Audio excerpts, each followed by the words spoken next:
हम आपको कोई टेक्निकल मसला इसको सॉल्व करने का वक्त देते हैं, आप कर लीजिए तसल्ली से। मैं असलम गौरी साहब से गुफ्तगू कर लेती हूँ ताकि थोड़ा सा जो ग्लिच है इसको आप सॉल्व कर लें। गौरी साहब, कल की मुलाकात की जरा हमें बताइएगा कि क्या गुफ्तगू हुई वहां पे, मौलाना साहब ने जो ऐलान किया है उसके पीछे सियासी मंतक क्या है आप लोगों की? बहुत शुक्रिया आपका जी। असल में चूंकि इन्होंने पहले हमसे कोई राब्ता नहीं किया था बाज़ाब्ता तहरीक तहफ़्फ़ुज़ आईन पाकिस्तान ने, तो इसलिए फिर हमने अपने शेड्यूल ऐलान कर दिए 8 फरवरी के जो इंतखाबात थे धांधली ज़दा उनके खिलाफ, क्योंकि हम भी इसके विक्टिम हैं और हम तो समझते हैं कि हम चारों सूबों और मरकज में विक्टिम हैं। बाकी पार्टियां कुछ सूबों में है, पीटीआई 3 सूबों में है, लेकिन हम तो चारों सूबों में विक्टिम हैं। तो ये वो चीजें थी जिसकी वजह से हमारे दरमियान कुछ इख्तलाफात थे और हमने फिर अपना शेड्यूल बाकायदा ऐलान कर दिया, और जिसके तहत हमने पूरे चारों सूबों में हेडक्वार्टर्स पे हमने एहतजाजी प्रोग्राम रखे थे। बल्कि सिंध ने तो हर जिले हेडक्वार्टर पे भी अपना प्रोग्राम एहतजाजी रैलियां कर रखी। लेकिन ये कि जब मौलाना साहब बहरमुल्क के दौरे में थे, साउथ अफ्रीका के दौरे में, तो इस दौरान जनाब असद कैसर साहब ने मौलाना साहब से रब्ता किया और उनसे कहा कि बहुत एमरजेंसी है, आपसे मिलना है, और बैठ रहे हैं।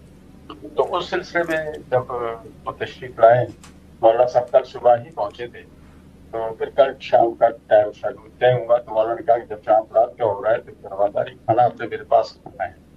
तो इस तरह से वो पूरी टीम आई है और उन्होंने आके फिर सारा रखा। उनके एक नुक्ते पर तो हम इत्तेफाक आज कर लेते हैं कि 28 जो 8 फरवरी 2024 के इंतखाबात हैं और धांधली सतह थे और दुरुस्त नहीं थे। एहतजाज आपका भी वही है, हमारा भी वही है, लेकिन आप चूंकि हम पहिया-जाम कर रहे हैं और आप लोग रैलियां करेंगे तो हमारा पहिया-जाम उससे मुतासर होगा।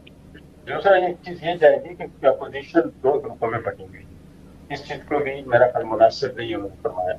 तो इसलिए बेहतर है कि हम एक ही पेज पे आ जाएं और उस पेज पे फिर मौलाना साहब ने कहा ठीक है, वक्ती तौर पर हम ये करते हैं कि फौरी तौर पर अपने सारे प्रोग्राम हम मनसूख कर देते हैं, क्योंकि मकसद एक ही है और ये गिला आपको ना हमसे रहे कि हमारी वजह से आपकी पहिया-जाम हड़ताल नाकाम हुई।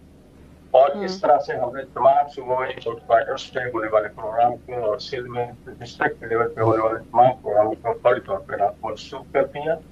और उसके बाद इंशाअल्लाह हमने बाकायदा उस तहरीक और एहतजाज में हमने बाकायदा उसकी हिमायत का ऐलान किया। ये जो मनसूख किए हैं तो इसका मतलब है कि भी आप वो एहतजाज कर नहीं रहे, लेकिन उनके एहतजाज के अंदर आप हम आवाज हैं, क्योंकि एहतजाज तो तभी कामयाब होता है जब तमाम लोग जो कि आप समझते हैं कि जिनका सिंबल कॉज है वो इकट्ठे एहतजाज करें।